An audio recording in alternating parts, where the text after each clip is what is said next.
نشین پر تشریف فرما معتمد عمومی بلند مجلس اتحاد المسلمین و سابق رکن اسمبلی جناب احمد پاشا قادری صاحب، جناب میراج صاحب معزز رکن اسمبلی، قائدین مجلس، سننے والے بزرگوں، نوجوان ساتھیوں اور گھروں میں بھی بیٹھ کر سننے والی میری عزت مآب پردہ نشین ماں اور بہنوں، السلام علیکم۔ انتخابات کا وقت ہے اور انتخابی سرگرمیاں عروج پر ہیں۔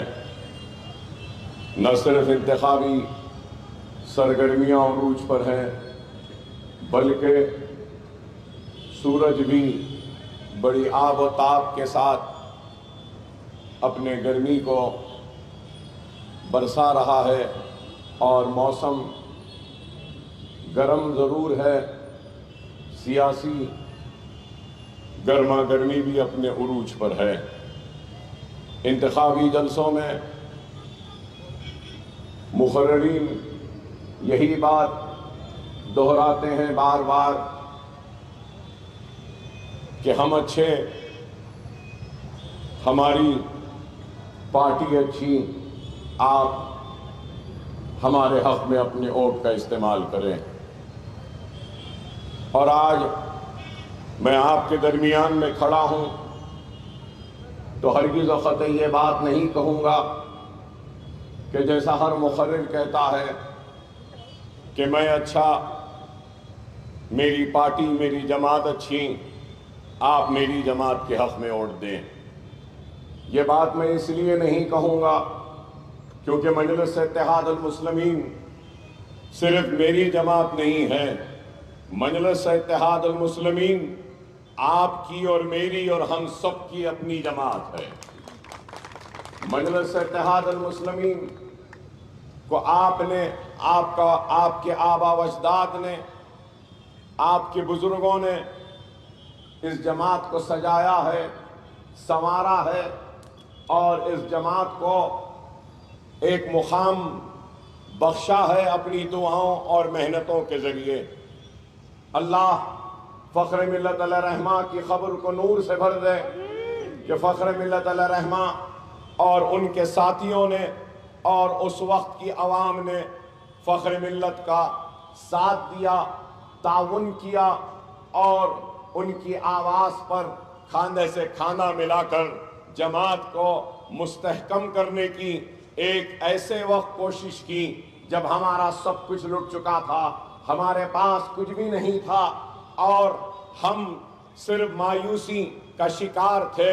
ایسے حالات میں مجلس اتحاد المسلمین کا حیا فخر ملت علیہ رحمہ نے کیا تو لوگوں نے اس وقت بھی مجلس اتحاد المسلمین پر بہتان تراشیاں کی، الزام لگایا اور یہاں تک کہہ دیا کہ کیا آپ کے دل کو ٹھنڈک نہیں پہنچی کہ کیوں اب مجلس پھر سے آپ اس کا احیا کر رہے ہیں؟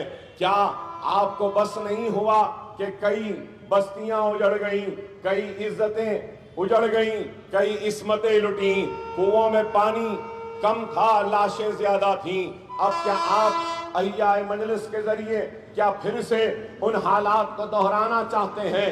یہ بھی الزام لگایا گیا، لیکن مجلس نے ان الزامات کی پرواہ نہیں کی اور احیاء مجلس کے ذریعے وہ مظلوم قوم جو خوف اور مایوسی کا شکار تھی، اس کی مایوسی کو دور کرنے کی کوشش کی، اس کے خوف کو دور کرنے کی کوشش کی تو اپنے احیاء پر اعلان کیا کہ مجلس اتحاد المسلمین مظلوم قوم، اقلیتوں اور بالخصوص مسلمانوں کی تعلیمی پسماندگی کو دور کرے گی، معاشی بدحالی کو دور کرے گی اور ایک مرکز سیاسی پر ان کو لا کر کھڑا کر انتخابات میں حصہ لیتے ہوئے ان کے ناانصافی پر ایوان میں آواز بلند کرے گی تو ان کی حق تلفی پر اقتدار سے ان کا حق طلب کرے گی اور ہماری آبادیوں اور بستیوں میں جو ناانصافی اور جو لاپرواہی کے شکار ہیں اس کو دور کرنے کی بھرپور کوشش کی جائے گی۔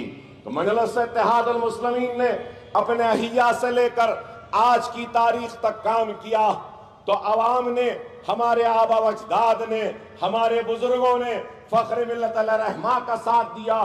تو یہی بزرگ تھے جنہوں نے سالار ملت سلطان صلاح الدین اویسی صاحب کا بھی ساتھ دیا، ان کی آواز پر لبیک کہا، ان سے ہاتھ سے ہاتھ ملا کر، کھاندے سے کھانا ملا کر ان کے عزم کو، ان کے حوصلے کو ایک طاقت بخشی، جس کا نتیجہ یہ ہوا کہ مجلس اتحاد المسلمین شہر حیدرآباد میں آپ کے دلوں کی دھڑکن بنتی گئی۔ مجلس اتحاد المسلمین آپ کے مسائل کو حل کرتی رہی، چاہے فسادات ہو، چاہے کوئی بھی پریشانی کا وقت ہو۔ سب سے پہلے اول اگر پہنچنے والوں کا نام اگر کچھ تھا تو وہ مجلس اتحاد المسلمین، وہ سالار ملت کا نام تھا۔ کبھی مغل پورے میں فساد ہوا، کبھی علی آباد میں فساد ہوا، کبھی سید علی چبوترا میں اگر فسادات ہوئے، کبھی سبزی منڈی کا فساد ہوا، کبھی نظام آباد کا فساد ہوا، کبھی عادل آباد کا فساد ہوا، کبھی رمیز آبی کا فساد ہوا، کبھی نیمولی اڈے کا فساد ہوا، کہیں پر بھی ہوا تو اس وقت سب سے پہلے پولیس کے سامنے ہو، جلتی ہوئی بستیوں میں پانی لے کر دوڑ کر اس جلتے ہوئے آگ کو بجھانے والی جماعت کا نام مجلس اتحاد المسلمین، وہ سالار ملت ہے۔ نوجوان جانتے نہیں کہ کیسی مسائل وہ مشکلات سے نکلتی ہوئی مجلس اتحاد المسلمین آگے بڑھتی گئی، اور مجلس کو ختم کرنے کے لیے ہر کسی نے اپنی طاقت کو آزمایا۔ سنجیویا چیف منسٹر تھے تو انہوں نے بھی اپنی طاقت آزمائی تھی کہ اس جماعت کو ختم کریں گے۔ ان کے بعد میں کمیونسٹوں نے بھی کوشش کیا کہ اس جماعت کو ختم کریں گے۔ کانگریس ہو، تلگو دیشم ہو، این ٹی آر ہو یا پھر بابو ہو، ہر کسی نے کوشش کی اور وہ ناکام ہوئے، اور ہمارے مضبوط اتحاد کو وہ انتشار میں تبدیل نہیں کر سکے۔ تو اس کی وجہ کیا تھی؟ اس کی وجہ یہی تھی کہ مجلس کو آپ نے، ہم نے، سب نے مل کر سجایا، سنوارا اور اس جماعت کو طاقت بخشی۔ آج اگر میں یہ کہوں تو کہیں انکار نہیں کر سکتا، مجلس کے کارناموں کی بہت بڑی فہرست ہے۔ اقلیتوں کے لیے مائنورٹی کارپوریشن، فائنانس کارپوریشن مجلس نے قائم کیا، اردو اکیڈمی مجلس نے کیا، قلی قطب شاہ مجلس نے کیا۔ مجلس اتحاد المسلمین ہی تھے جس نے مائنورٹی ویلفیئر ڈپارٹمنٹ کو قائم کیا، مائنورٹیز کی منسٹری کو قائم کیا۔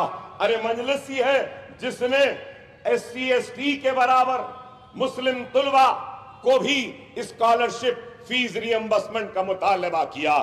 مجلس ہی ہے جس نے 10,000 تھے پہلے، اب 17,000 ائمہ اور مؤذن کو ماہانہ تنخواہوں کا حکومت کی جانب سے اعلان کروایا۔ مجلس ہی ہے جس نے اردو کو دوسری سرکاری زبان کا موقف عطا کیا۔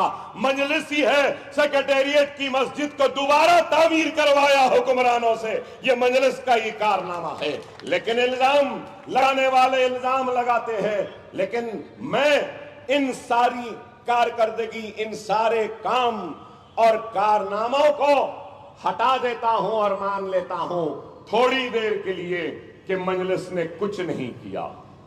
ٹھیک ہے، مجلس نے کچھ نہیں کیا، لیکن اس بات سے تو کوئی انکار نہیں کر سکتا، مجلس اور آپ کا اتحاد، آپ کی طاقت، آپ کی جماعت کی طاقت کا نتیجہ ہے کہ فسادات رک گئے۔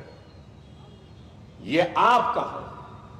اور آج ملک میں کیا حالات، کس طریقے سے بیف کے نام پر لوچا جاتا ہے، تو اذان کو روکا جاتا ہے، یا تو پھر داڑھی ہے تو مارا پیٹا جاتا ہے، سر پہ ٹوپی ہے داڑھی ہے تو ٹرین میں گولیاں مار دی جاتی، بچیاں حجاب کر رہی ہیں تو اسکول اور کالجوں میں جانے سے روکا جا رہا ہے۔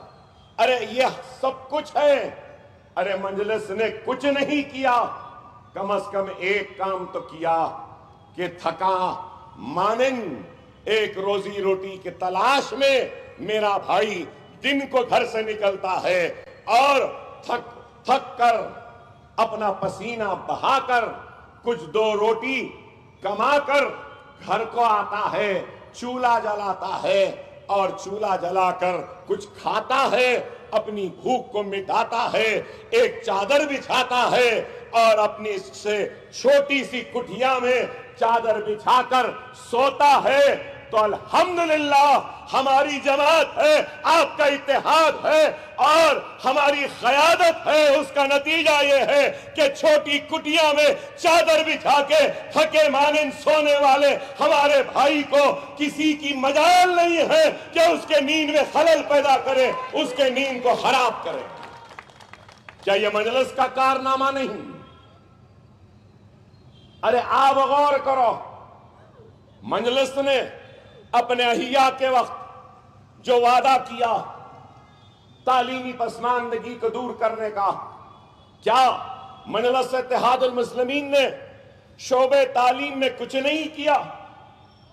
ارے آپ بتاؤ، آج مرکزی حکومت نے مولانا آزاد اسکالرشپ کو برخاست کر دیا، پری میٹرک برخاست کر دیا، اور پھر آج یہاں جماعت ہے، قیادت ہے، آپ کا اتحاد ہے، پری میٹرک بھی ہے، پوسٹ میٹرک بھی ہے، فیس ری ایمبرسمنٹ بھی ہے، اسکالرشپ بھی ہے، ماسٹرز پڑھنے کے لیے اگر کوئی بچہ لندن، امریکہ یا آسٹریلیا جانا چاہتا ہے تو پلین کا ٹکٹ، ہاسٹل کے پیسے اور 20 لاکھ روپیہ حکومت دیتی ہے۔ کیا کہیں دے رہی ہے؟ میں پوچھنا چاہتا ہوں، کیا کہیں ہے؟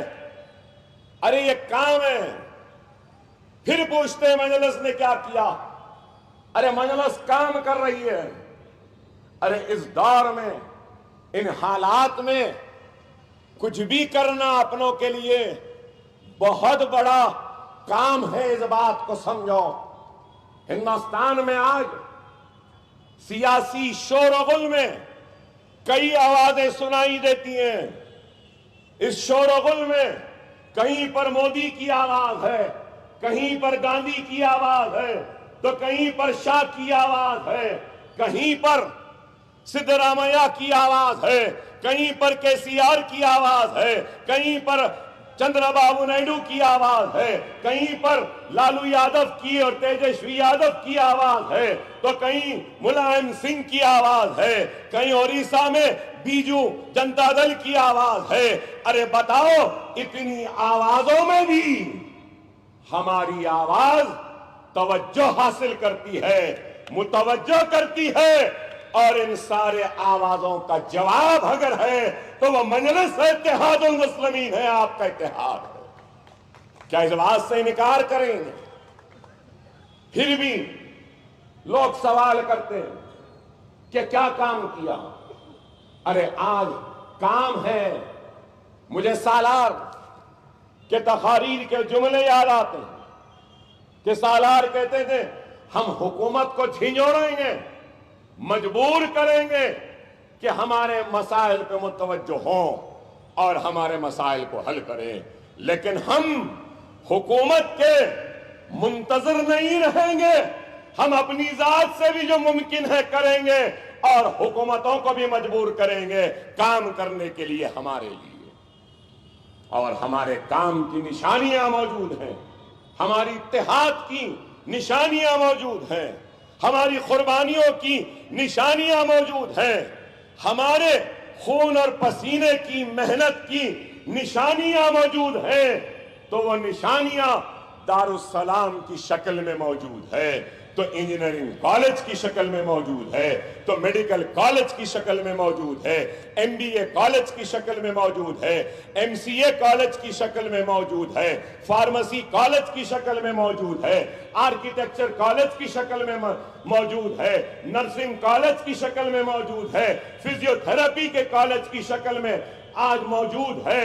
تو اویسی ہاسپٹل کے نشانی بن کر ہمارے اتحاد کی آج اویسی ہاسپٹل موجود ہے، تو اسرا ہاسپٹل موجود ہے، اور پھر فاطمہ اویسی کے جی ٹو پی جی کیمپس کی شکل میں موجود ہے، تو سالار ملت کے جی ٹو پی جی کے اسکول کی عمارت کی شکل میں موجود ہے، تو نشیمن نگر کے اسکول کی شکل میں موجود ہے، تو ریاست نگر کے اسکول کی شکل میں موجود ہے، تو سلالہ بارکس کی اسکول کی عمارت کی شکل میں موجود ہے، تو پھر نرسی پھول باغ کے اسکول کی شکل میں موجود ہے، تو پھر حافظ بابا نگر کے اسکول کی شکل میں موجود ہے، تو عمر کالونی کے اسکول کی شکل میں موجود ہے، تو تالاب مین جملہ کی بڑی عمارت ایک کے جی ٹو پی جی کے ایک بلند عمارت کی شکل میں موجود ہے، تو مغل پورے میں فخر ملت کیریئر گائیڈنس کی شکل میں موجود ہے۔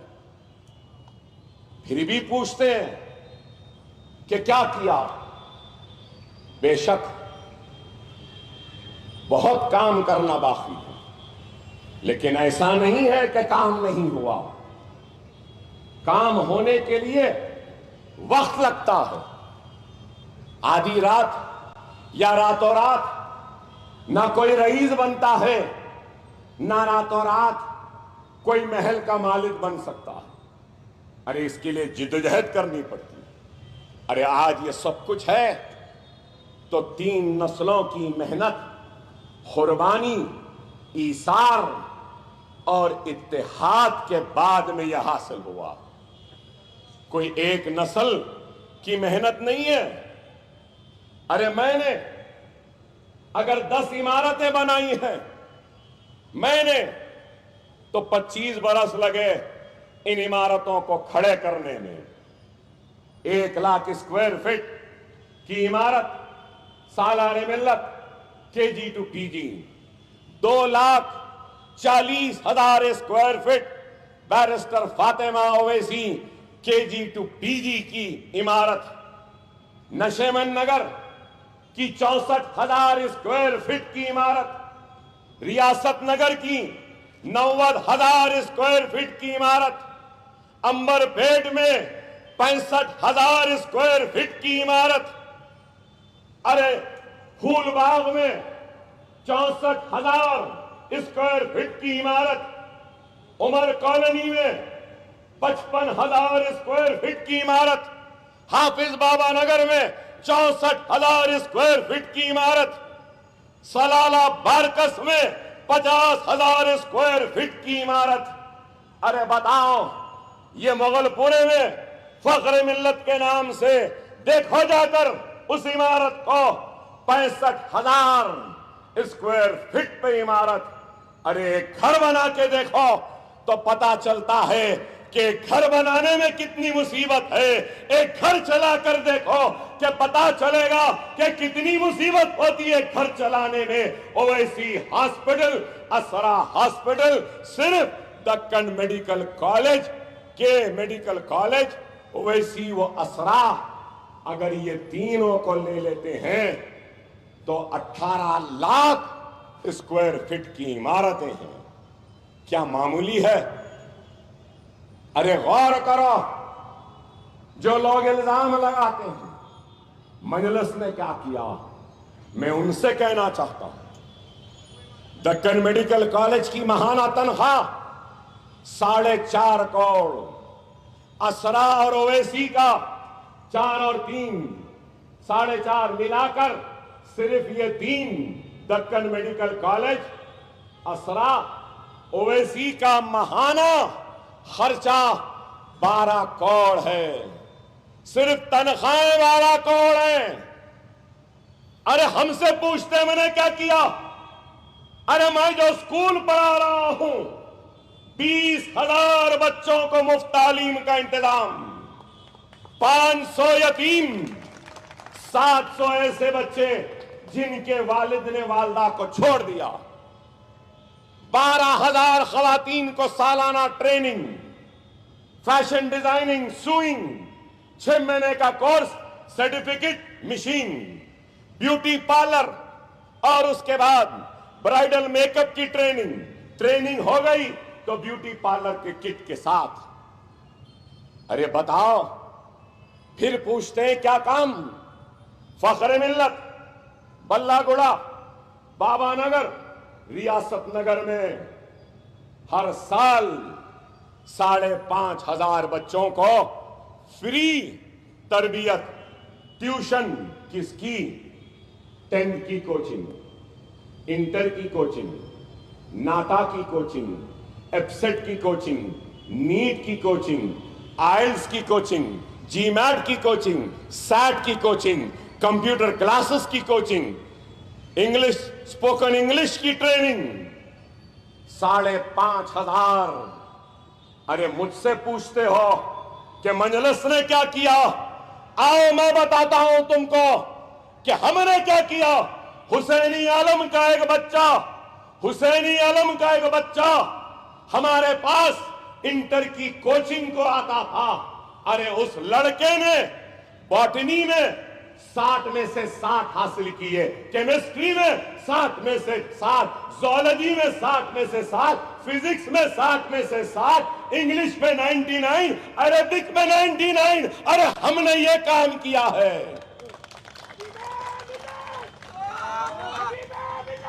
ارے آج میں جونیئر کالج بھی چلا رہا ہوں. 2 جونیئر کالجز ہیں.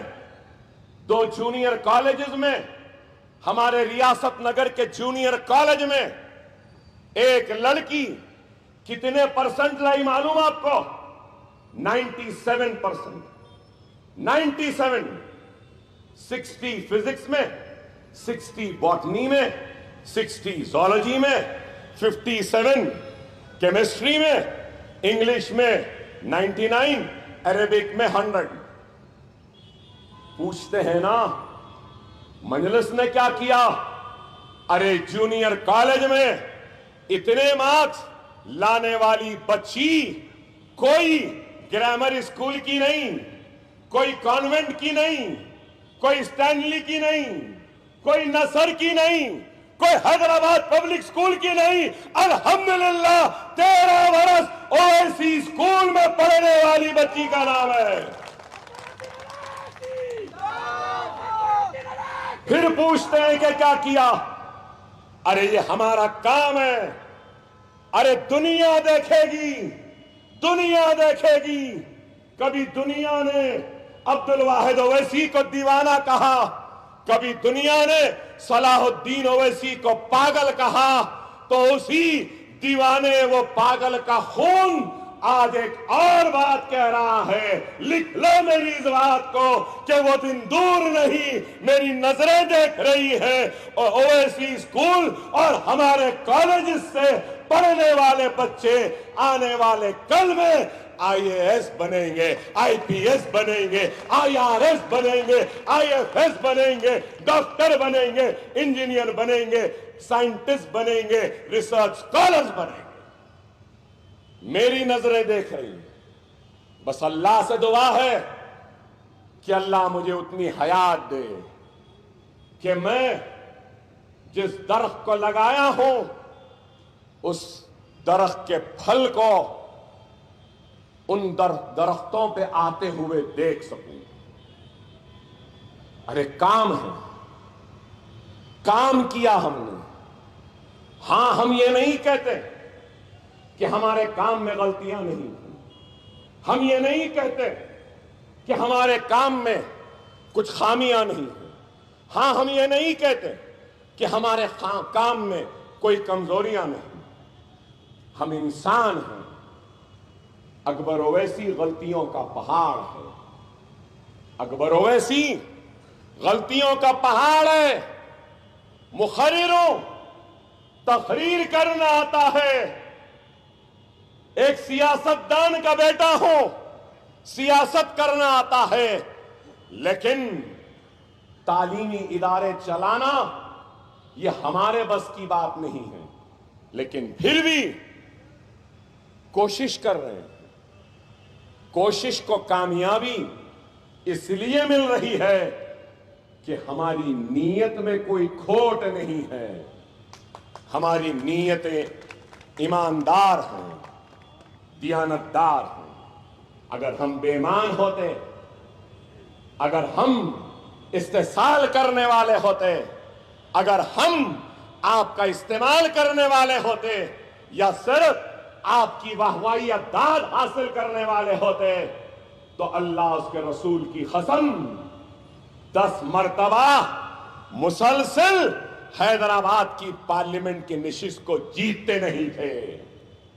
دھوکہ ایک وقت، دھوکہ 2 وقت، دھوکہ 3 وقت۔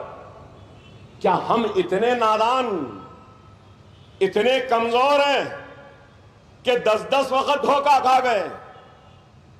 ارے سالار جیتے 6 مرتبہ، اسد صاحب جیتے 4 مرتبہ، اب انشاءاللہ یہ جیت 11ویں ہوگی۔ میں 6 مرتبہ جیت چکا، کیا دھوکے باز ہوں؟ کیا آپ کا استحصال کرنے والا ہوں؟ کیا آپ کا استعمال کرنے والا ہوں؟ لیکن اس کے باوجود بھی اقرار کرتا ہوں، تسلیم کرتا ہوں شرمندگی کے بغیر کہ انسان ہو، مجھ میں بھی غلطیاں ہیں، انسان ہو، مجھ میں بھی کمزوریاں ہیں، انسان ہو، مجھ سے بھی لاپرواہیاں ہوئی ہوں گی، لیکن میری نیت یہ نہیں تھی کہ عمدن کچھ کر سکوں۔ اللہ کو ہم نے دیکھا نہیں، لیکن اللہ کو نشانیوں میں پہچانتے ہیں، اور اللہ راضی ہے، راضی تھا، اور اخلاص اور پوری ایمانداری کے ساتھ خدمت کرتے رہیں گے تو میرا ایمان کہتا ہے کہ آنے والے کل میں بھی اللہ مجلس سے راضی رہے۔ اللہ راضی تھا، راضی ہے۔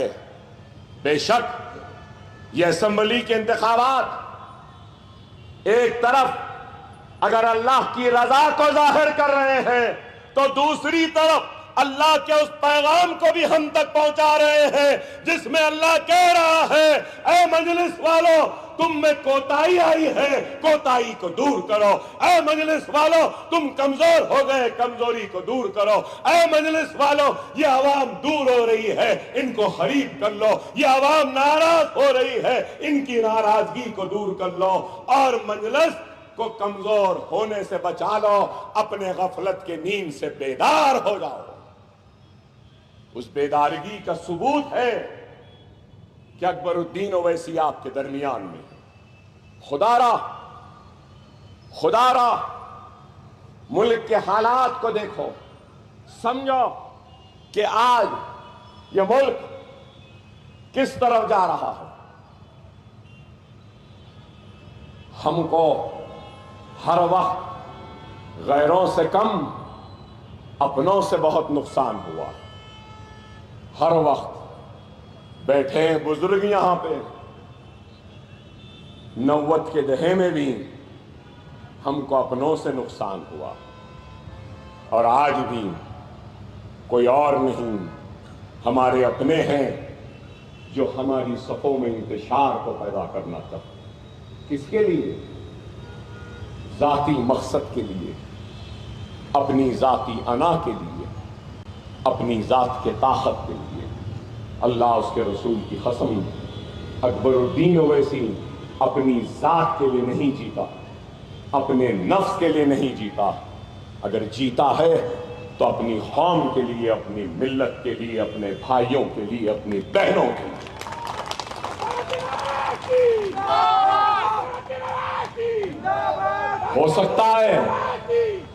ہو سکتا ہے کہ لوگ میرے اس جملے پر یہاں بیٹھے میرے بیٹے کو دیکھیں گے اور سمجھیں گے کہ اکبر الدین اویسی تیاری کر رہا ہے اپنے بعد اپنے اولاد کو لانے کے لیے۔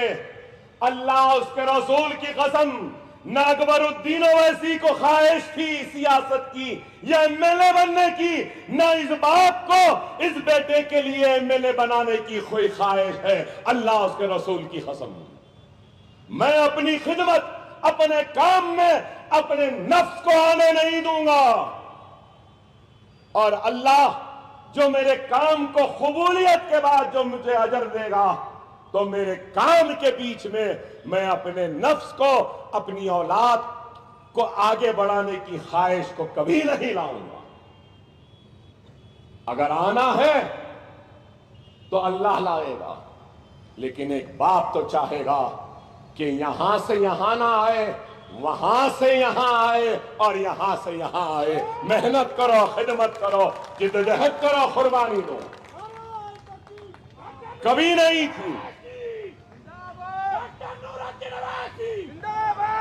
ایک قائد کی حیثیت سے تو کہا، لیکن ایک باپ کی حیثیت سے کہہ رہا ہوں، یہ باپ نے بہت تکلیف اٹھائی ہے، بہت ستم سہا ہے، بہت ظلم سہا ہے۔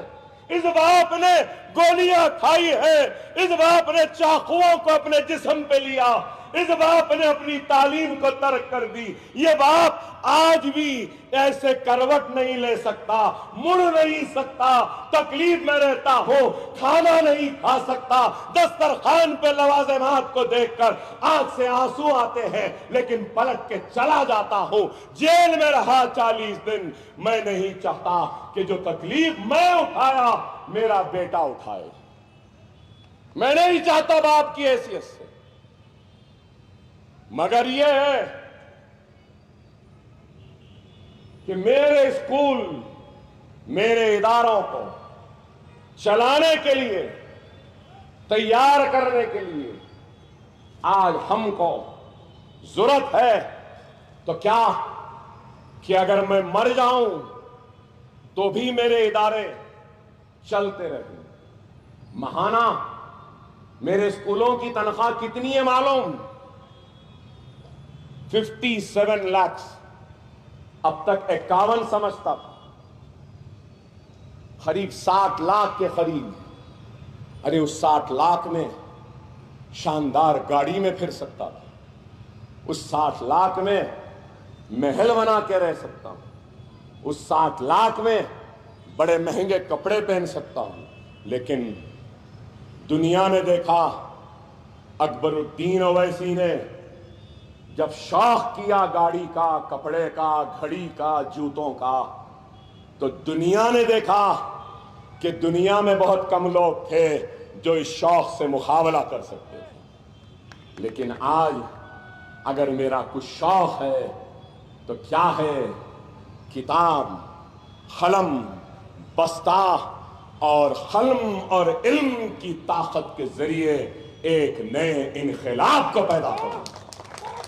یہ ہے خدا را سمجھو، مسائل بہت ہیں، حل طلب ہے، بے شک ہونا ہے، روڈ کے ہیں، برقی کے ہیں، بجلی کے ہیں، روڈ وائڈنگ کے ہیں، ہم کراتے آئے ہیں، آگے بھی کرائیں گے۔ جیسا یہ روڈ ہے، آگے جا کے چھوٹی ہے، اس کی وائڈنگ ضروری ہے، ہو جائے گی۔ اندر کے کئی روڈز ہیں، وہ بھی ہو جائیں گے، کام ہوں گے۔ لیکن آج آپ کو، ہم کو یہ سوچنا ہے، کیا ہمارے ذات سے بڑھ کر کیا ملت کا مفاد ہے؟ ارے ہماری ذات سے بڑھ کر ملت کا مفاد نہیں ہو سکتا۔ خدا را سمجھو، یہ ملک آج ایسے دہانے پر ہے کہ ہم کو پہلے سے زیادہ منظم و متحد ہونا ہوگا۔ کیا حال ہے آپ بتاؤ؟ کیا کیا باتیں ہو رہی ہیں اس ملک میں؟ آپ بتائیے۔ ہم کو گھسپیٹی کہا جاتا ہے، ہم کو بچہ پیدا کرنے والے مسلمان کہہ کے مخاطب کیا جاتا ہے، اور کہا جاتا ہے کہ منگل سوتر چھین لیں گے اور منگل سوتر بھی گھسپیٹیوں کو دے دیں گے۔ نہیں مسٹر مودی، ہندو بہنوں اور بھائیوں کے منگل سوتر کی بات کرنے سے پہلے اپنا پہنائے ہوئے منگل سوتر چاہتے ہیں. کیا بات ہے؟ گھسپیٹی. کون گھسپیٹی؟ کیا سارے مسلمان گھسپیٹی ہیں؟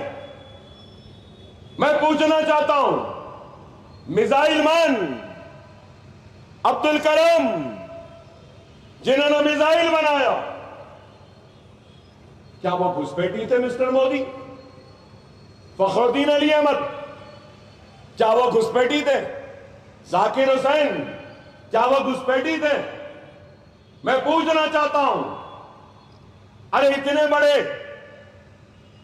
لوگ پارلیمنٹ کے رکن بنے، جس میں مولانا مدنی صاحب ہیں، جس میں غلام محمد بنات والا ہیں، جس میں غنی خان چودھری ہیں، جس میں سلطان صلاح الدین اویسی ہیں، جس میں بنات والا ہیں، ابراہیم سلیمان سیٹھ ہیں، فاروق عبداللہ ہے، غلام نبی آزاد ہے، اسد الدین اویسی بھی ہیں اور بے شمار ہیں. کیا یہ سب گھسپیٹی ہیں؟ فلمی دنیا میں شاہ رخ خان ہیں، سلمان خان ہیں، عامر خان ہیں، کیا یہ بھی گھسپیٹی ہیں؟ اب اور بولتے جاؤں، سارے کے سارے مسلمان گھسپیٹی؟ بچہ پیدا کرنے والے؟ کیا ایک وزیر اعظم کو زیب دیتا ہے ایسی گفتگو کرنا؟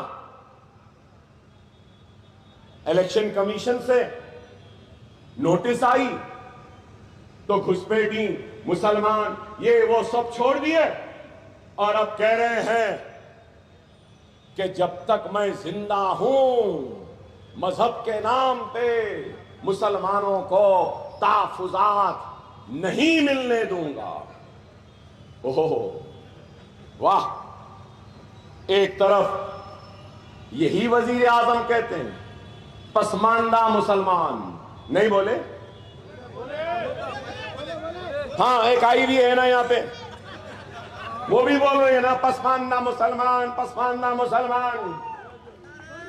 ارے جھوٹے جھوٹے کہہ رہا ہوں، جھوٹے کو جھوٹا. لوگ بولیں گے کس کو بول رہے ہیں؟ جن کو سمجھنا ہے سمجھ گئے. جھوٹے کو جھوٹا کہہ رہا ہوں. جھوٹے ایک طرف کہتا ہے پسماندہ مسلمان. ارے دیوانے، کاش کہ تھوڑا پڑھ لیا ہوتا، کاش کہ جھوٹی سرٹیفکیٹ نہیں اصلی گریجویٹ ہوتا تو کم از کم سمجھ لیتا. ارے یہاں 4% تحفظات ہیں تو کیا مذہب کی بنیاد پہ ہیں؟ نہیں، کاسٹ کے بنیاد پر، پسماندگی کے بنیاد پہ ہیں. جو پسماندہ مسلمان جھوٹے جو تو کہہ رہا ہے نا، وہی مسلمانوں میں جو پسماندہ ہیں ان کو ریزرویشن مل رہا ہے. اور آپ مذہب پہنا دیے اس کو بھی کہ نہیں مسلمان کو دے رہے. نہیں، کاسٹ بیسس پہ ہے. بی سی میں، ہندوؤں میں بیکورڈ کلاس اور کاسٹ ہے، ان کو ریزرویشن. مسلمان، مسٹر مودی جو آپ کہتے ہیں نا پسماندہ، میں وہی کہہ رہا ہوں، پسماندہ مسلمانوں کو ریزرویشن دیا گیا ہے کاسٹ کے حساب سے. لیکن یہ صرف باتیں. اب آج ہریانہ میں جاٹ کہہ رہا ہے، مہاراشٹر میں مراٹھا کہہ رہا ہے، آندھرا میں کاپو کہہ رہا ہے،